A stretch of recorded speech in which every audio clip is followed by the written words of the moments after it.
wanted to welcome you personally, and yeah, it's great that we're all here together. Unfortunately, our fifth speaker cancelled short notice, and the German city of Hanover will not be participating. So yeah, we are, yeah, every speaker is here, and we will have more time through that because of this cancellation. So if you feel more comfortable speaking slowly in terms of language, please do that. I want you all to feel comfortable participating in this panel. Okay, you cannot hear me very well. Is it better now? Is it better now? Okay, got it. Yeah, I think, Elena, we can start now, or you can let them in.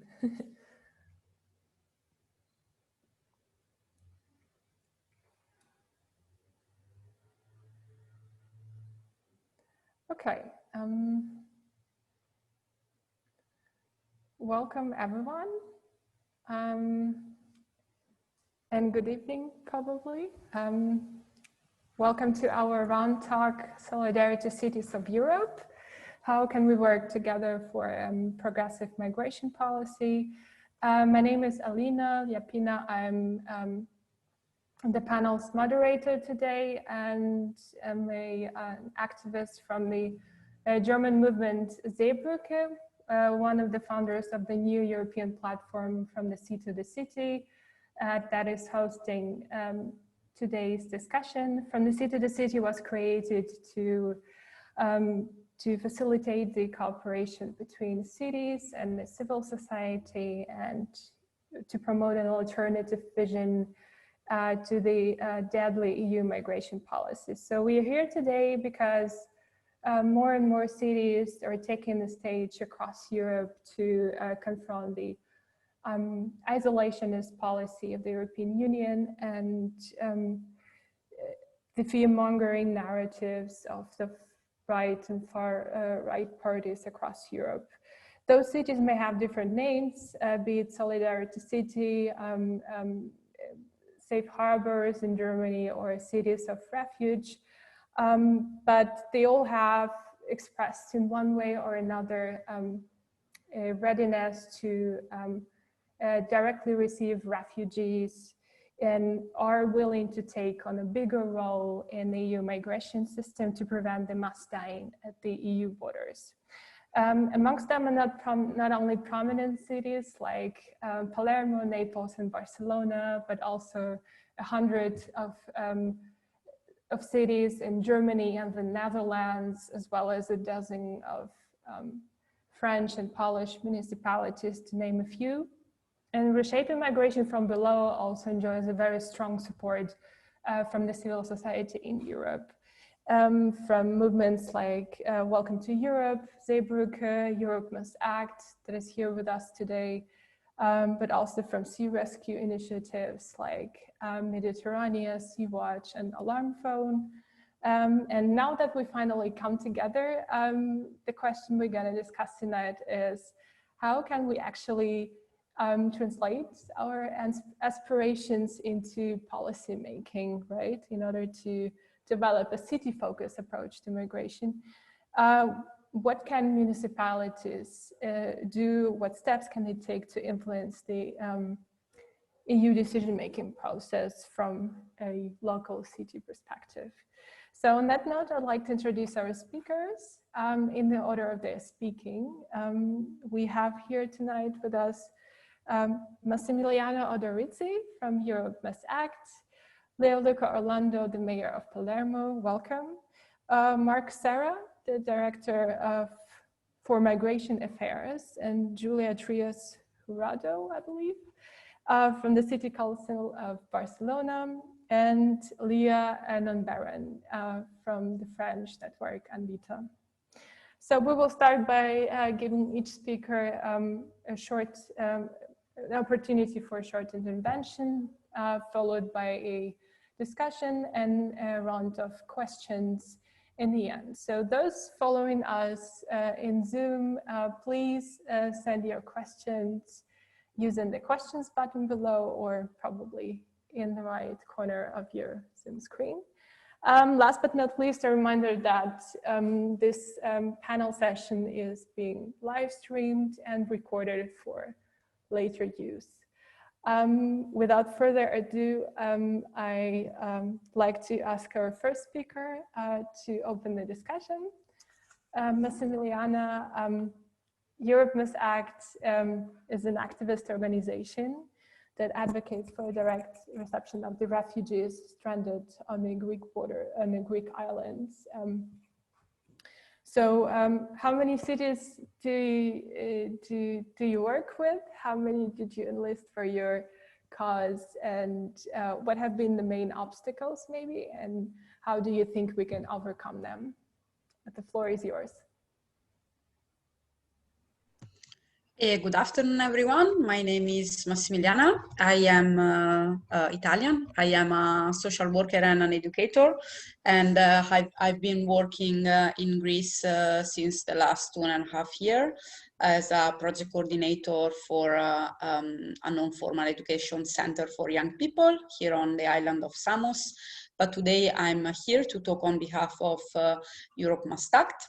That is a social movement that was born almost 4 months ago at the beginning of March, and is a social movement that was born with the idea of a lot of different NGOs that wants to raise awareness about the dreadful condition of the Greek hotspot.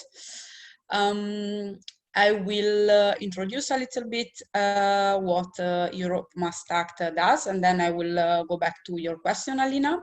So Europe Must Act is a movement, as I said, that was born to raise the voice, not just only of the NGOs and of the civil society, but for the people that are living in this condition, so the voice of asylum seekers and refugees. We work together with a lot of volunteers that are experiencing the situation of the people on first hand, because a lot of our people work on the ground. We work on education, we work on distribution, we work on women's center and in a lot of other different fields to help the people that are living in this condition. We have come together to denounce and to advocate for a better migration policy and to raise awareness in Europe about what are the living conditions on the Greek camps. What are the living conditions on the Greek camps? So we have people living in tents. We have people living in tents with rats and snake. We have no medical assistance or lack of medical assistance. We have youth and children that don't get access to education. We have women that are forced to prostitute themselves to have money to feed their children. And in general, we have very long asylum procedure that of course causes a lot of mental health issues on people that already have a lot of vulnerabilities because of their journey and of their past.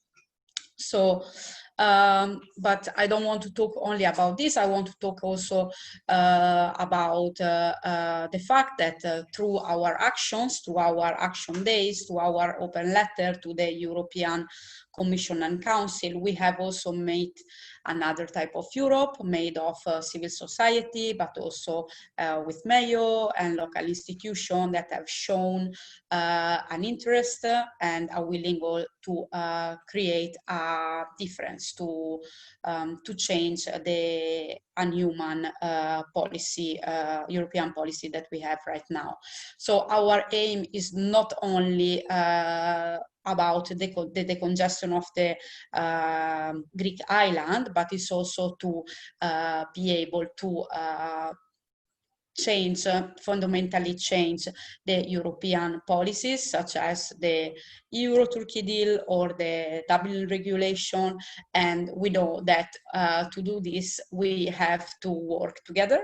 So we cannot work the civil society on one side and mayor and institution on the other side, but we need to enhance and to strengthen our alliance to work together in this direction.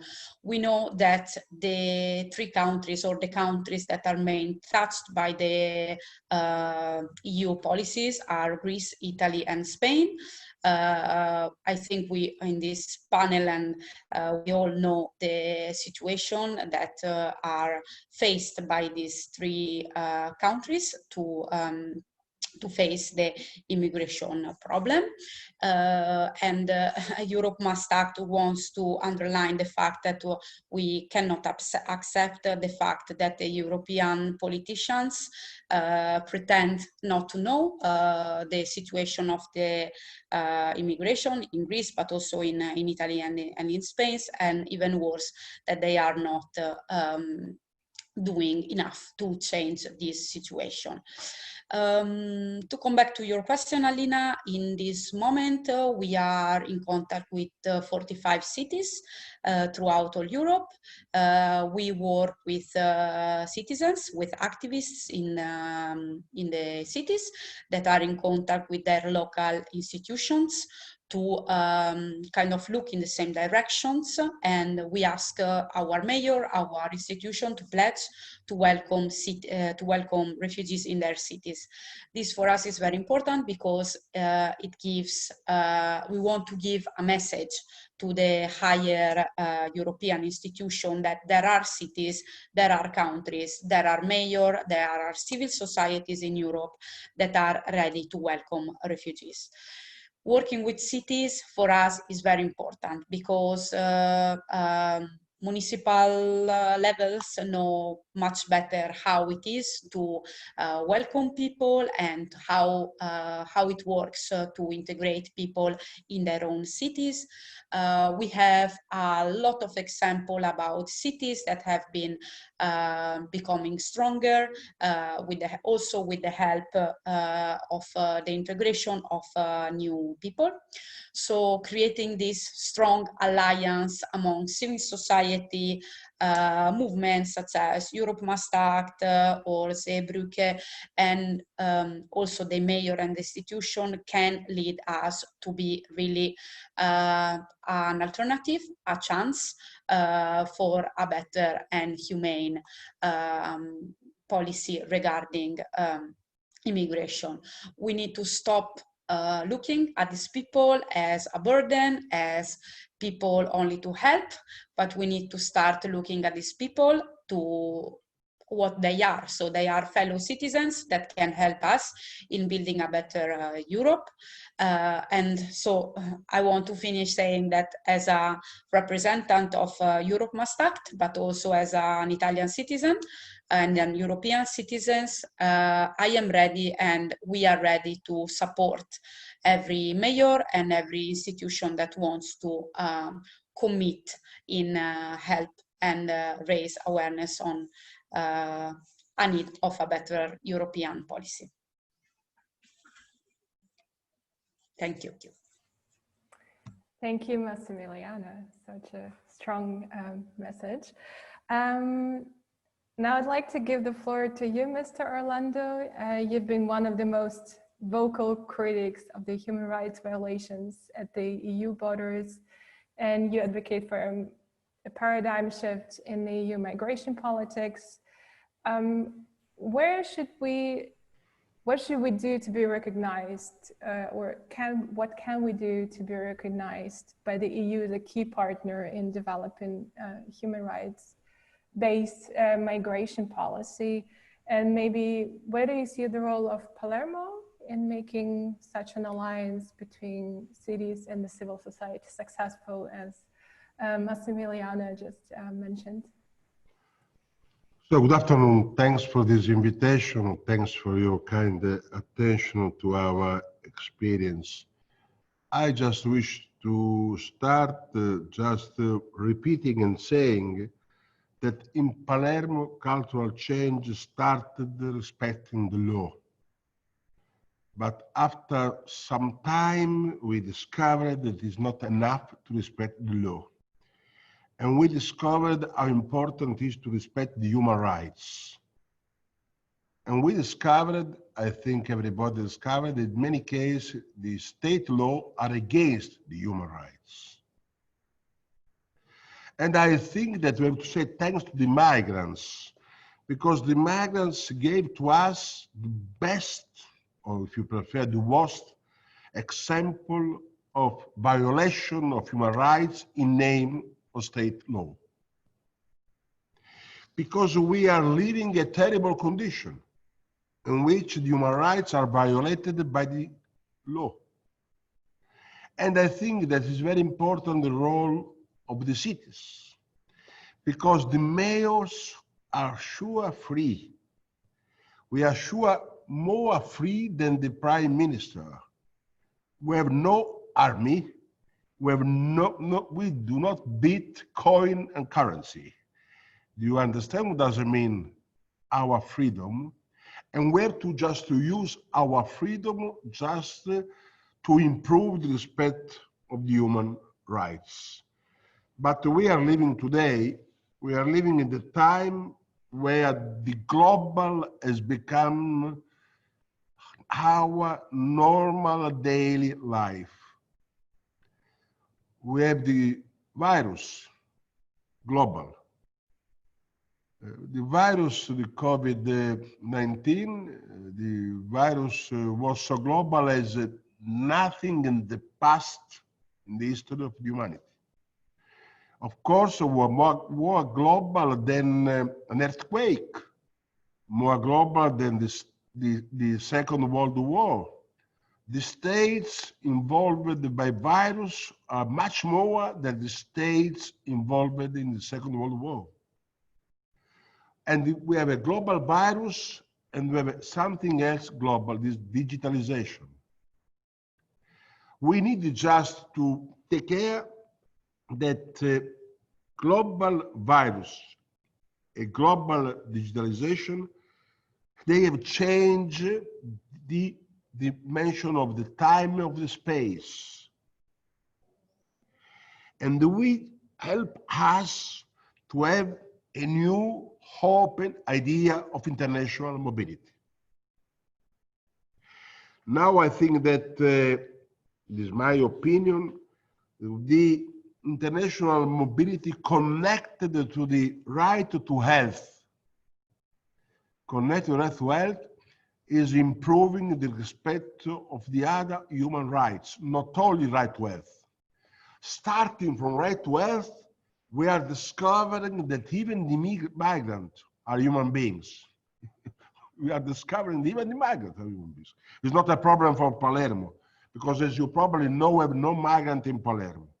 When somebody asks to me how many migrants are in Palermo, I do not reply 80,000, 100,000. I reply no one. We have no migrant in Palermo. Who comes in Palermo is Palermitan. And the mayor does no distinction between who was born in Palermo and who lives in Palermo. So I'm sorry for you, and I wish to say just to Alina, when you will come in Palermo, you will be Palermitan. Of course, you can leave Palermo when you wish, but until when you stay, you are Palermitan. And the city administration makes no distinction. We are totally illegal, speaking from the side of state law, completely illegal, speaking from the point of the Constitution of International Declaration of Rights. And I think that aversive are the law not respecting the human rights of the so-called migrant. And I think that what we need just to remember that respect of human rights means visibility. If you are invisible, you are dangerous for you and for the others. If you are invisible, it doesn't care if you are a criminal fugitive, or if you are a refugee. If you are invisible, you are dangerous for you and for the others. And my goal, my mission is to let everybody to be visible, to give to everybody anagraphic residence. Because having anagraphic residence, you can finally have a contract of normal work. Having anagraphic residence, you can just rent an apartment legally and not in black. You are visible. There was one of this guy who received the anagraphic residence from the mayor of Palermo, who said in an interview, I don't know him, he said in an interview, I don't know the mayor of Palermo, but I wish to say thanks to the mayor of Palermo because now that he gave to me anagraphic residence, now finally I can pay taxes. Now finally can pay taxes. You know what that means? It means they are not visible. They're no longer invisible. They are visible. And I wish to repeat that the free mobility, free international mobility is the best way to contrast organized crime. The residence permit is the new slavery, new death penalty. Is the new slavery, new death penalty. I know we need many years to be free from the death penalty, many centuries to be free from death penalty. And I remember as Catholic that the Vatican abolished the death penalty formally, the State of Vatican, only in 2001. It means that until 2001, the State of Vatican could not be member of the European Union, having just the death penalty in the legislation. So you can understand how long is the way to be free from death penalty. How long is the way to be free from slavery? I don't want to remember that the Voltaire was a merchant of slaves. The famous Voltaire was the philosopher. And I wish to remember that 50 years ago, not 500 years ago, somebody said, I have a dream in a very civil country. So I mean, it's a long way to be free from death penalty, a long way to be free from slavery. It will be a long way to be free from residence permit, but the residence permit gives a contribution to the organized crime. If you refuse to work in black, the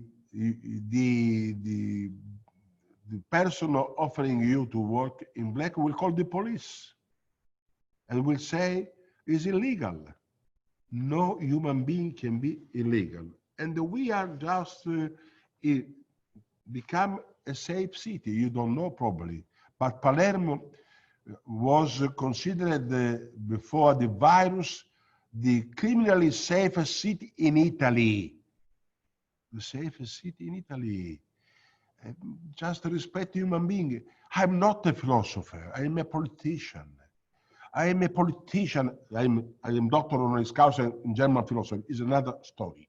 But I am a politician, and I was elected and re-elected by the people. It means that it's completely wrong to say that in the stomach of human being there is intolerance.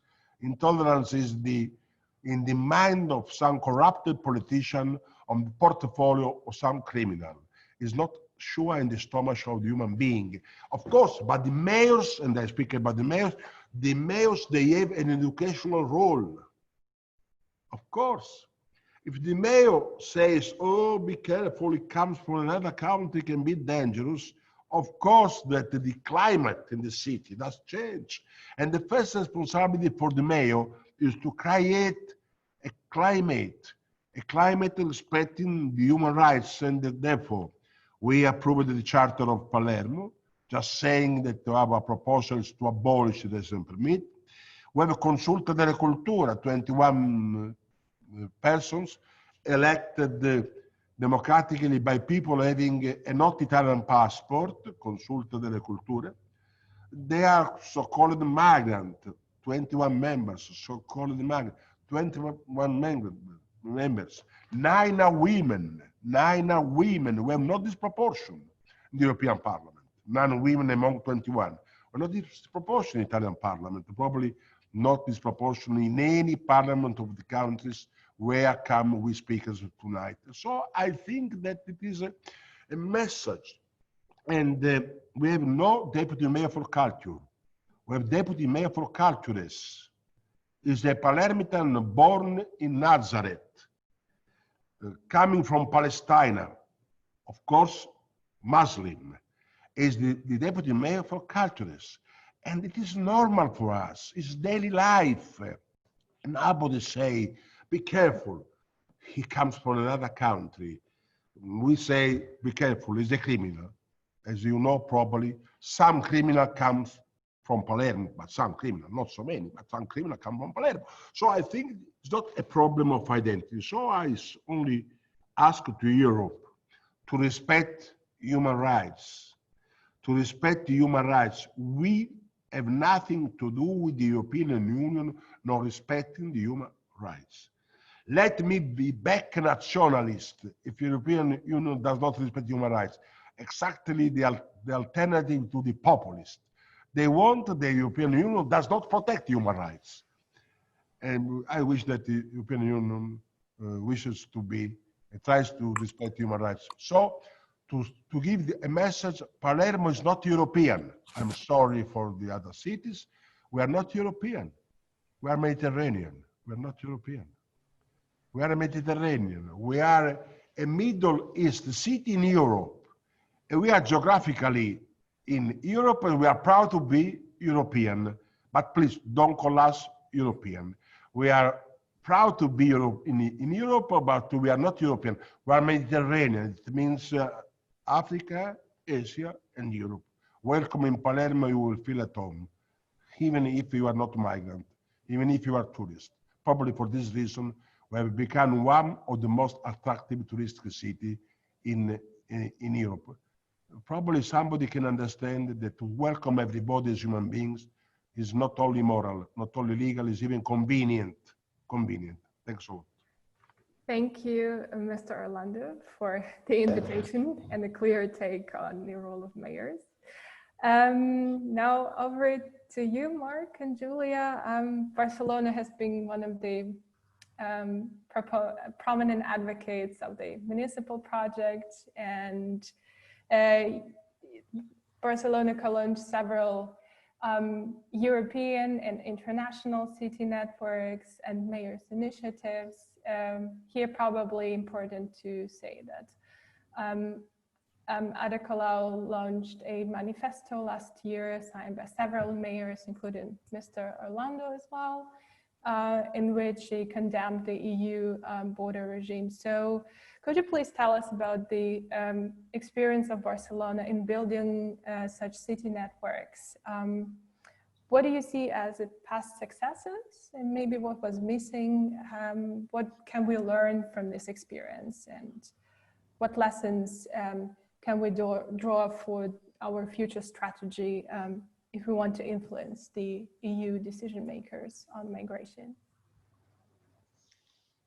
Thank you, Alina, and thank you everybody for inviting the city of Barcelona to this very relevant conference. I am the Councillor of Human Rights of the City Council of Barcelona, and Julia Trias is our head of staff, and she will stay in the debate. The alliance between European cities and civil society when it comes to migration is of paramount importance. I refer both to work for the protection of rights and the inclusion of migrant people in our own cities, as well as to knock on the door of the EU migration policies to influence them, because we know that the cities are and have to be the closest level of administration for all their citizens. Therefore, they have to play a stronger role in the decisions on EU migration policy. And in the case of Barcelona, it is thanks to the collaboration with the NGOs and their expertise that we are here today. In this sense, before talking about Barcelona's experience in city networking on migration, I would like to explain through a little example why the collaboration between cities and NGOs is so important for us. As some of you may know, in Barcelona we have a service called Care Service for Immigrants, Emigrants and Refugees that we call SIRE. This is a one-stop shop where migrants, including irregular migrants and refugees, can obtain information and access a variety of migration-related services for free. In 2019, SIRE attended up to 20,500 people. The goal is to provide comprehensive assistance to migrants, prospective migrants, and refugees through one integrated structure.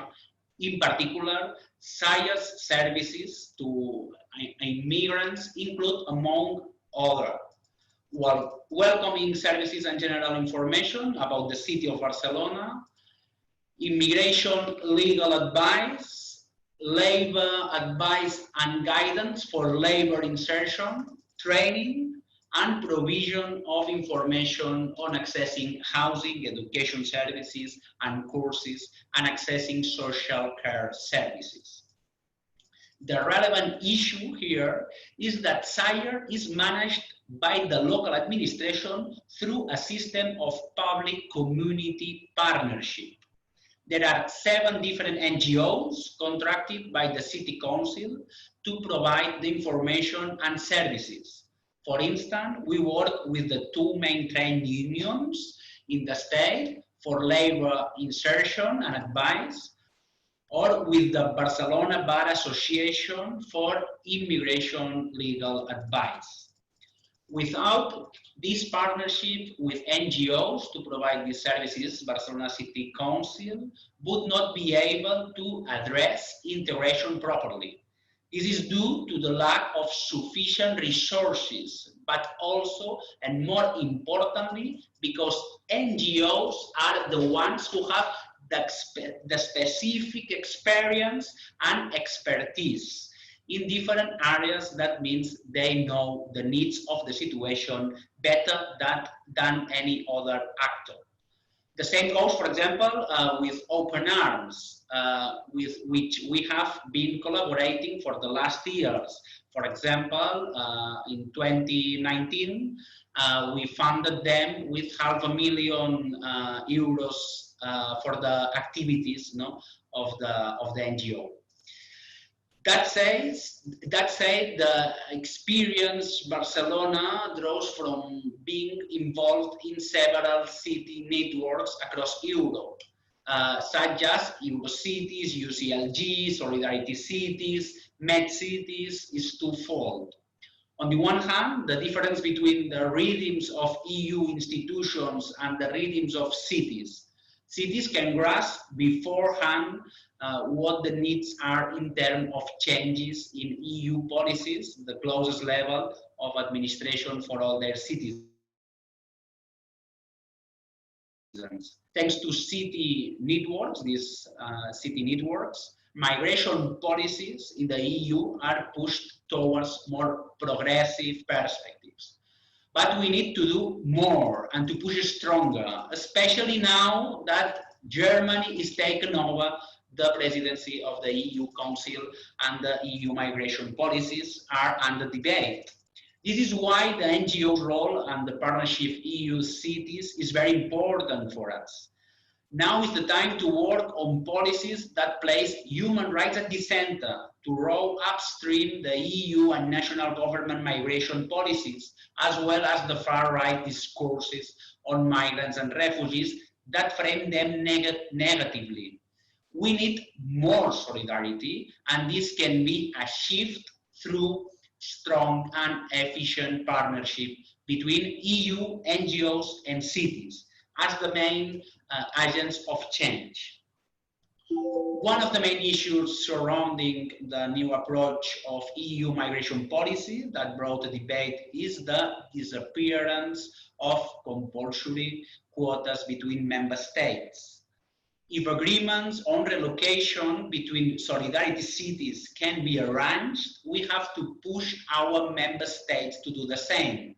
Our mayor, Ada Colau, jointly with the mayor of Amsterdam and 8 other European cities recently, sent a letter to the European Commission, the European Parliament, and the European Council to make our cities available for the relocation of 5,500 minors that are stuck in Greece. Also, in 2016, we tried to reach an agreement with the mayor of Athens to relocate between our cities, but it was stopped at the state level. So it's not only about political will, it's more about human rights, and we cannot tolerate otherwise from our national governments and EU institutions. On the other hand, through our experience being involved in several city networks, we are confident that working to influence EU migration policies is not only needed, but it's also useful. Through years and years of insistence, we managed to place at the center of the EU debate the need for cities to receive the EU funds to manage migration. That's very important. We cannot tolerate that large amounts of EU funds are being dedicated by national governments and EU institutions themselves to migration deterrence policies. Cities are struggling to put human rights at the center and promote the best integration policies through a progressive perspective. To sum up, given the current context from Barcelona, we think it's important to focus on 3 main pillars. First of all, we want a welcoming Europe where the rights of migrant and refugee people are respected. We want our cities to be welcoming cities, and we have to work towards a strong solidarity between us, beyond national and European schemes. For that to be possible, cities need to receive direct EU funds to promote better integration policies and guarantee the citizen rights of everybody. A welcoming Europe also means the disappearance of both migrant detention centers and Frontex surveillance missions. Last week, we sent a letter jointly with the mayor of Valencia to the Spanish Minister of Internal Affairs, calling for the closure of the migrant detention centers that are currently in our cities. Here we have a big fight. This is why the initiative to lobby for open-minded policies and counter narratives on migration is very welcomed by the city of Barcelona, and we will be happy to participate in it. It's not only about migrants' rights. The rights of all of us are at stake. We need to move. A step forward is much needed than ever. We are talking about the future of all of us, and we can hesitate. Thank you. Thank you, Mark. I think that was a very insightful, informative input for all of us. Yeah, and now that we've already shared some ideas, how we can work together, I'd like to turn to our last speaker, who actually has practical experience in building such alliances between cities and the civil society. Yeah, Anvita is the largest municipal network in France, at least in the field of migration, and is also part of a, as I understand, larger alliance together with the civil society could you please tell us about it? Yeah, where do you see the main issues we can or need to address if we want to build something similar at the European level, and yeah, how we can bring the city perspective to the EU level discussions? Well, good afternoon, everyone. I'm Lia, and I'm here today to represent the coordination of ANVITA and share with you our experience as part of a global civil society local authorities experience that is called Alliance Migration, Alliance Migration.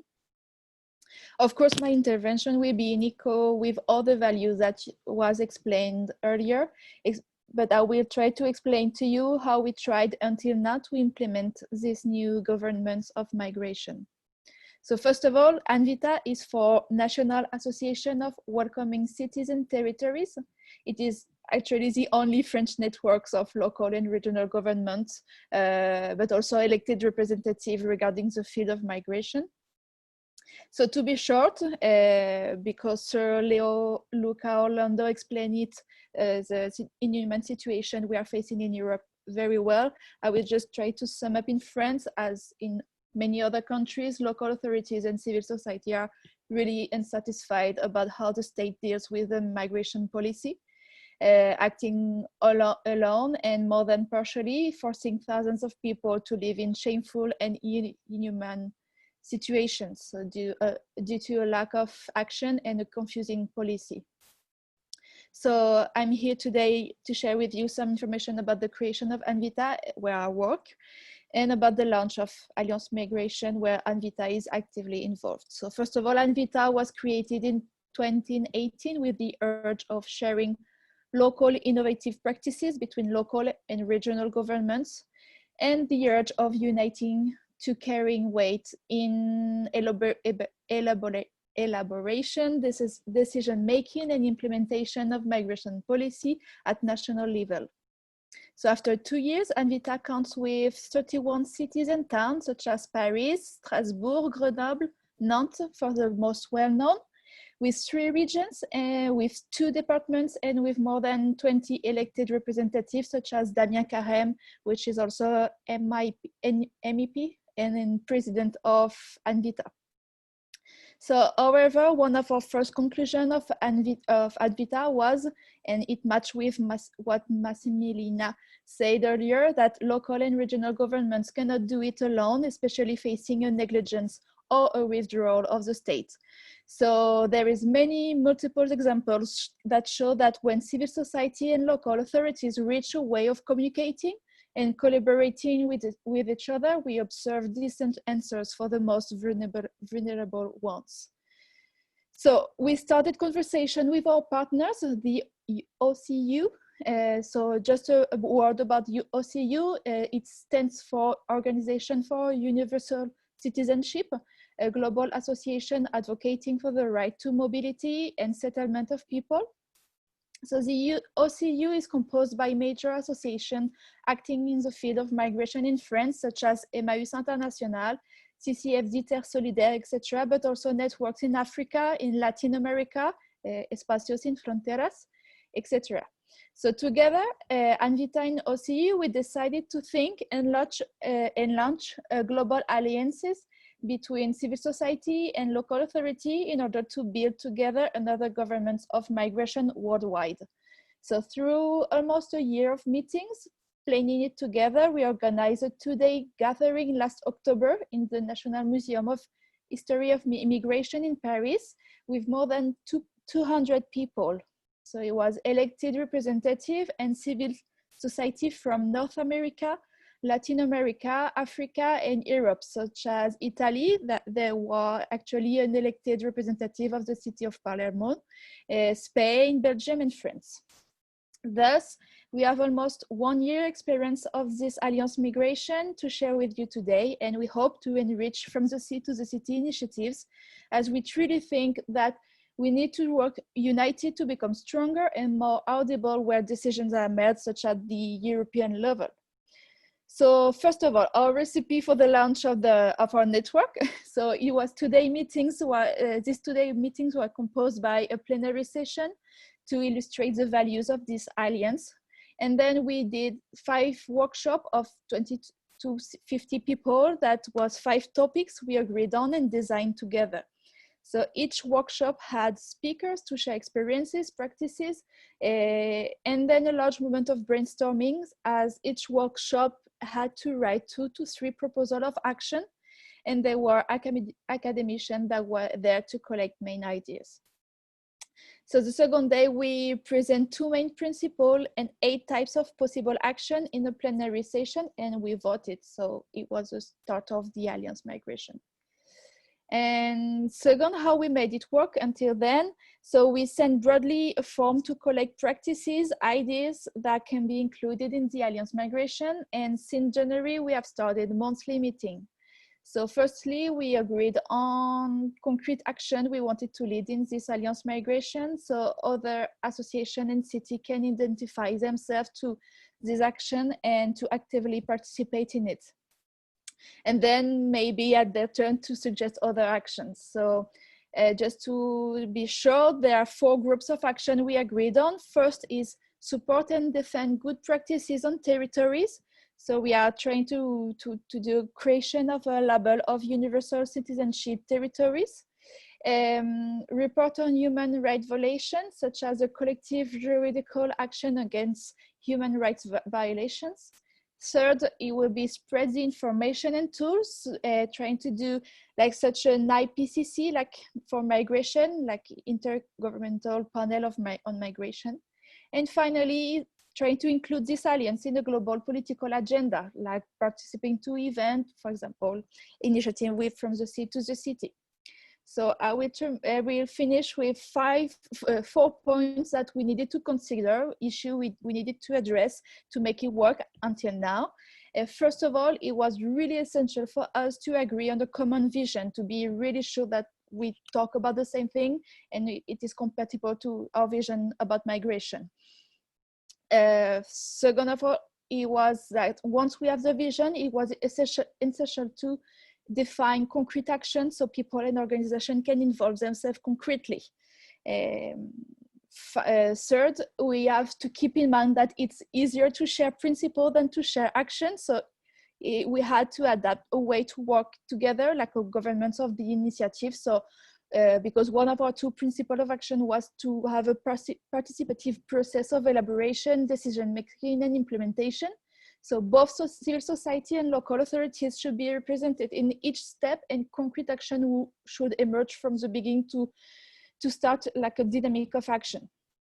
And the 4th point, and the last one, is to work together in consideration with the type of stakeholders we are. Like we don't have the same priorities and the same needs, so we have to do alliances. We gives like a rich collaboration, but it also can lead to difficulties of understanding. So we have to build like a mutual trust that will emerge with like equal participation of each actors, each stakeholders. So just an example for us, what was difficult this year is like, as elected representative, we have to face like a municipal election.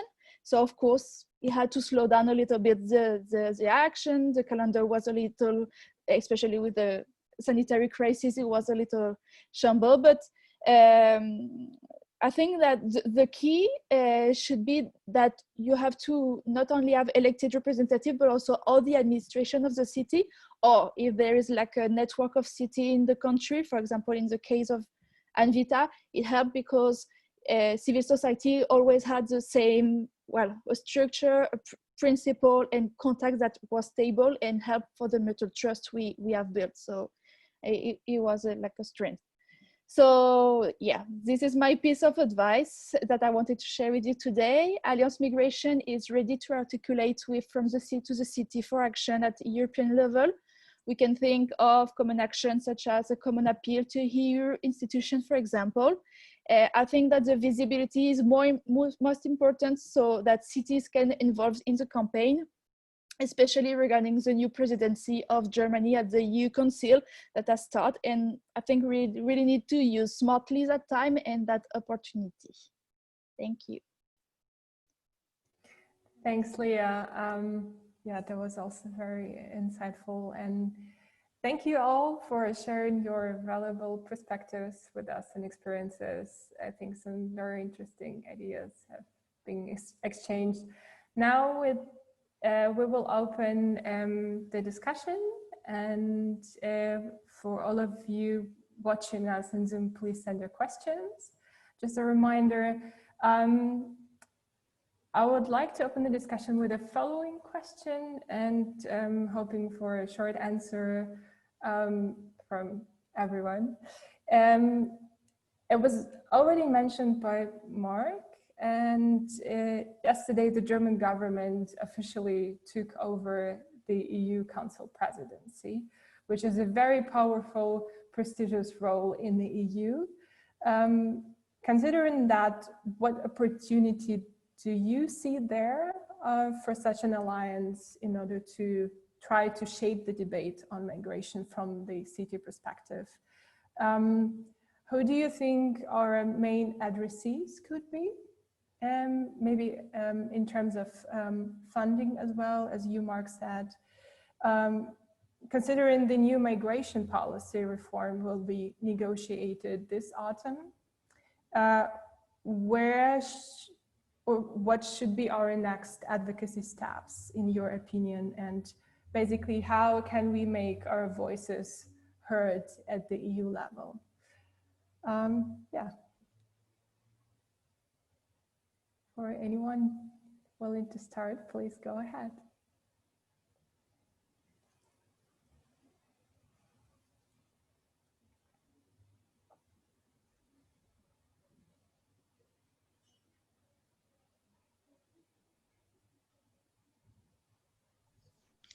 Okay, I can start maybe. Yeah. So I don't know exactly how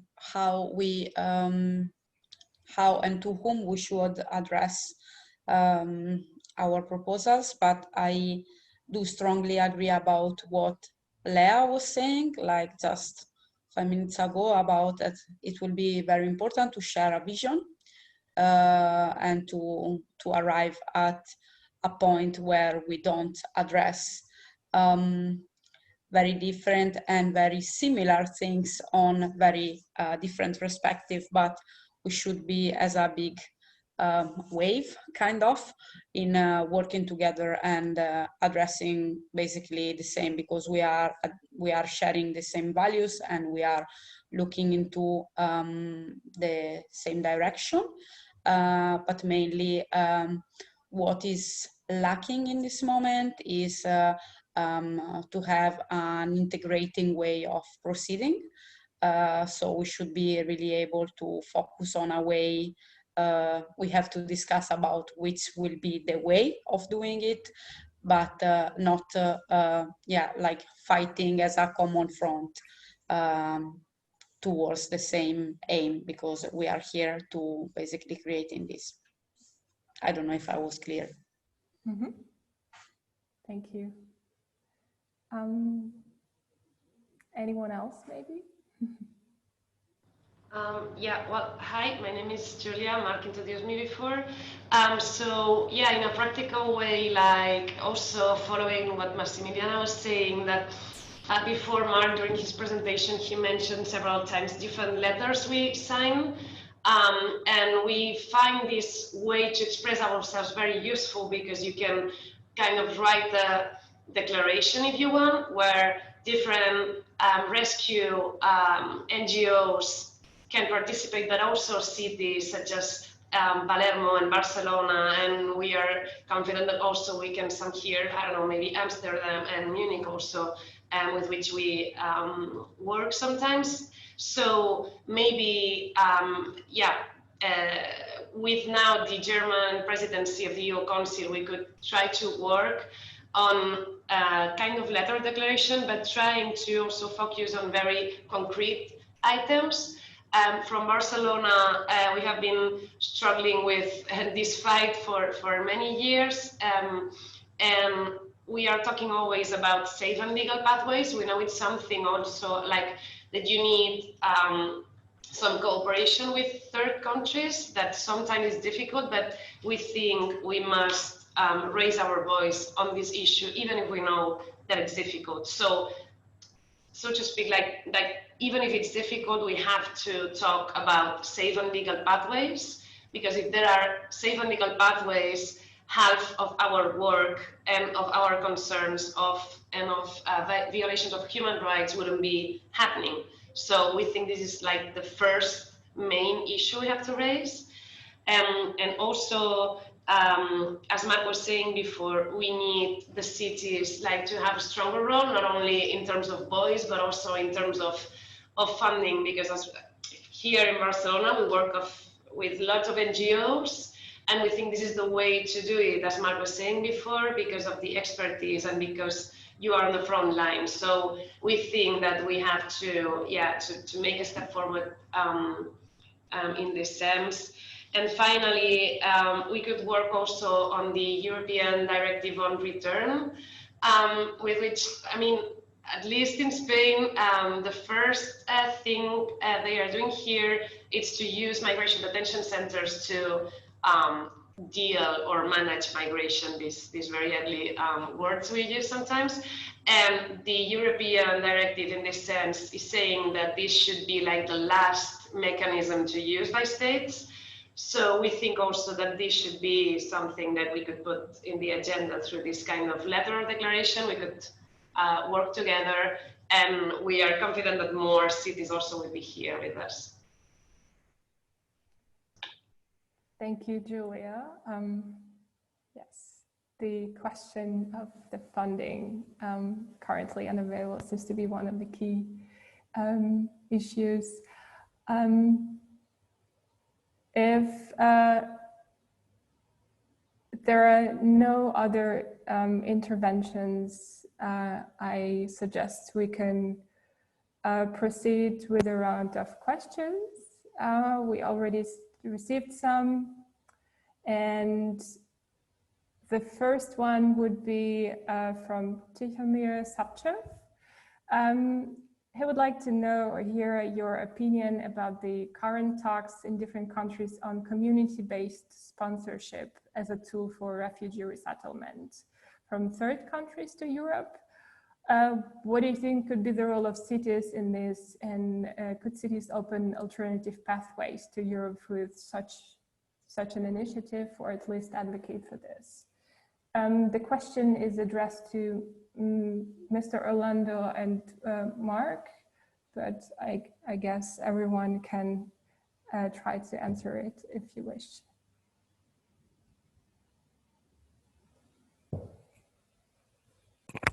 May I?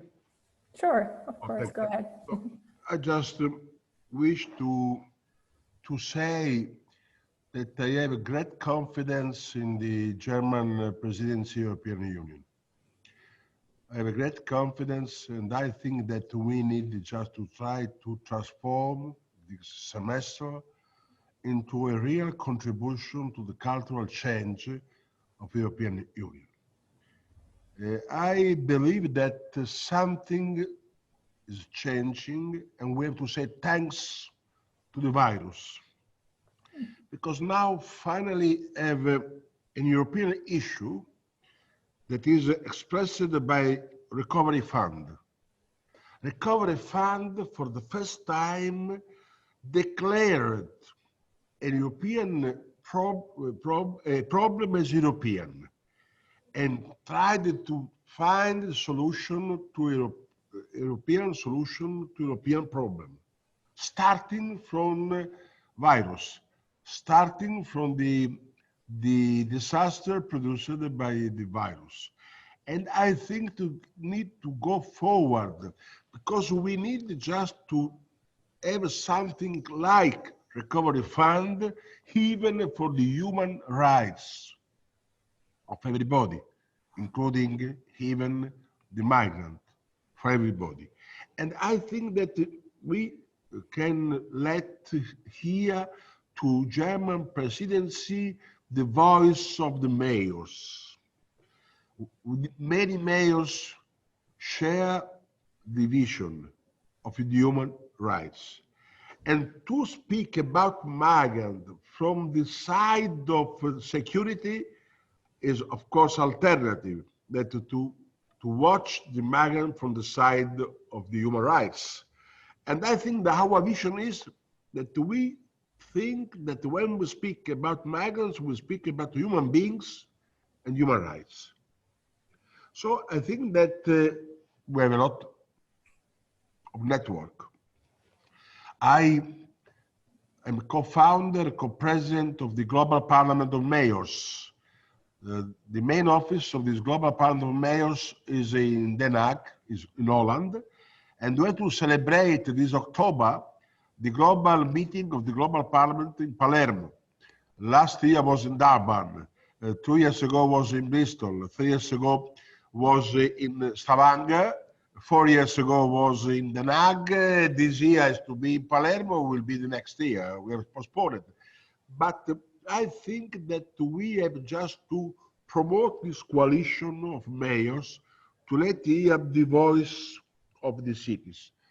You probably, somebody of you knows that we have a tremendous positive cooperation with the Bishop of Bedford-Strom, that is the leader of the Evangelical Church in Germany, and we have given our official flag of the city to many ship of NGO, just like Sea-Watch, CI, Aitamari, Mediterranean, and so on.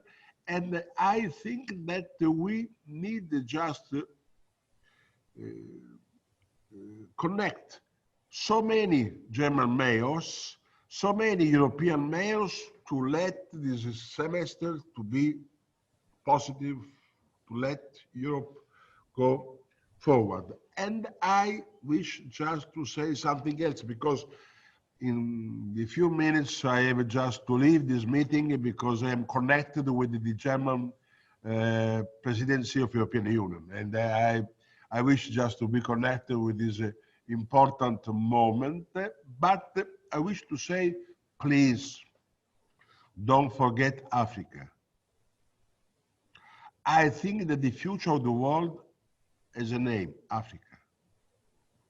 We lost our time speaking about China, about India, about Europe, about Brazil. We need just to imagine the future of the world comes from Africa. And I think that what we need to do, of course, is what we are doing in connection with the German and the Holland government. We are trying to promote the connection between the Africa, especially the Black Africa, and the European Union. Because you know better than I that the really difference existing between the richness, the beauties of Africa, and the use of this richness. There is a really a terrible gap. They are so rich, so underdeveloped. Of course, we need to take care of the human rights of human beings living, coming from Africa, especially Black Africa, because I think that the real racism is against the blacks. I am against Romanian because they are violent. I am against Albanian because they are robber. I am against Sicilian because they are mafiosi. I am against the black because they are black. When we are against Sicilian, Romanian, or Albanian, we need to have an adjective to justify our racism. When we are against the black, we don't need adjective. We are against the black. You can understand what does it mean.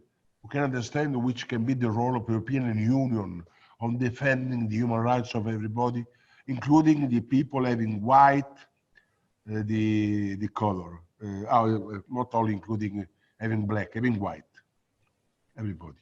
So I wish to say thanks for this attention.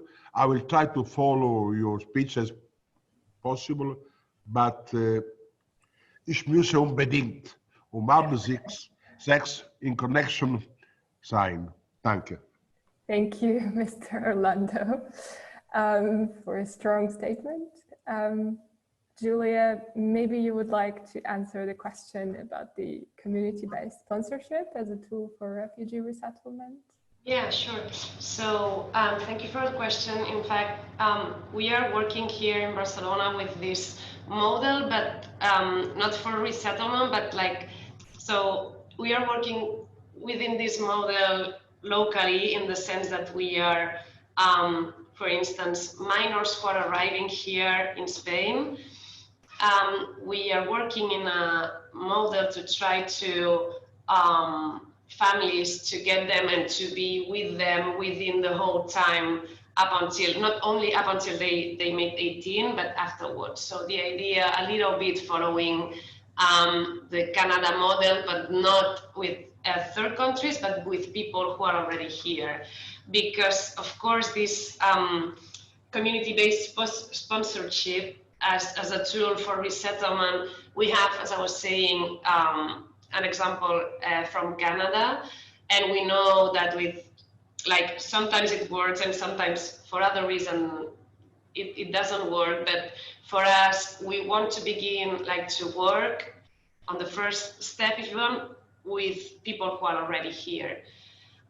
Because sometimes it happens that we are, as cities, more preoccupied on what's going on in, for instance, I don't know, whatever place in the world, and we are neglecting our neighbors. As the mayor was saying before, in Barcelona too, everyone that arrives at Barcelona on the first day is a neighbor. So we first begin to work with this model, but at the local level. And then also afterwards, we would be willing to work on this model with third countries, because we think it's a way for people to move from where they are. But also we think that this model can entail problems sometimes, because here in Barcelona, we defend the right to move. And these models, of course, if there's only this model, then only people can be leaving their country of origin, because we from Barcelona implement this project with the city they are living in. But maybe if you are from a rural place that you don't have any possibilities to come here through this program, I think this, yeah, this model can entail this, that we can do it good, but if not, we can forget about the right to move by your own whenever you want to whatever you want. Thanks, Julia. There is another very interesting question we just received from Gesine Schwann from Germany. How can we bring as many cities as possible together to put pressure on European governments and on the European Commission to organize a voluntary group of welcoming countries, which in turn would cooperate with the cities to invite migrants? I think it's a very interesting question on the format between the countries and the cities. It's not addressed to anyone in particular, but maybe Leah, you have an opinion on that, as you have experience with bringing cities on board. Well, I think, first of all, as I said earlier, I think that the idea of, well, in the case of Anvita, the key was really to explain the values, the principle, because in migration you can hear a lot of speeches that are for migration, but not everyone is agree on the same terms, on the same well, right to move, to settle, and everything. So I think first of all we have to be really clear on what we are, what is or how do you say that, like our fight, or what we want to advocate. So once there is this basis of value or principle, I think that maybe, well, I think maybe we can turn to how do you say, network of city. I was thinking earlier about UCGL, CGL-EU. Mm-hmm. I don't remember how to say that. But I don't know. For example, it can be an idea to, I know that there is a commission about migration in this. Actually, Alliance Migration, well, would like to see, to cooperate. So I don't know if they're interested in a kind of appeal. I don't know. So maybe trying to see in existing network of city, just to spread our values to, because I'm sure there is a lot of cities that are sharing these values. I think also one of other reflection I was thinking is that it's really easy to communicate on these themes with Spain, Italy, Greece, Germany, but maybe there is cities in other European country more, less in front of this kind of trouble, but that are really ready to welcome migrants. So maybe try to extend the country we are speaking with. Well, that's a few ideas that was popping. Thank you, Leah. Anyone else wanted to address this issue? Yeah, maybe I just want to add that this is exactly how we are trying to work as Europe Must Act, because the idea is really to start from the cities, to go back to a national level. So the cities have to become the alternative, because maybe our countries, our nation are kind of blocking this new replacement of the immigrants in our countries. So really the cities needs to be the new alternative.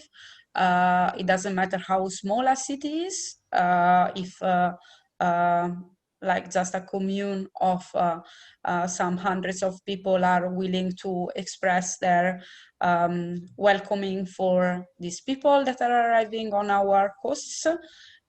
It's important. As I said before, will be important as we grow as movement in our own countries, but across all our countries, to show really to the European institution that there is also a Europe that is ready and willing to get these people. So we really think that the cities should be our new alternative for welcoming people.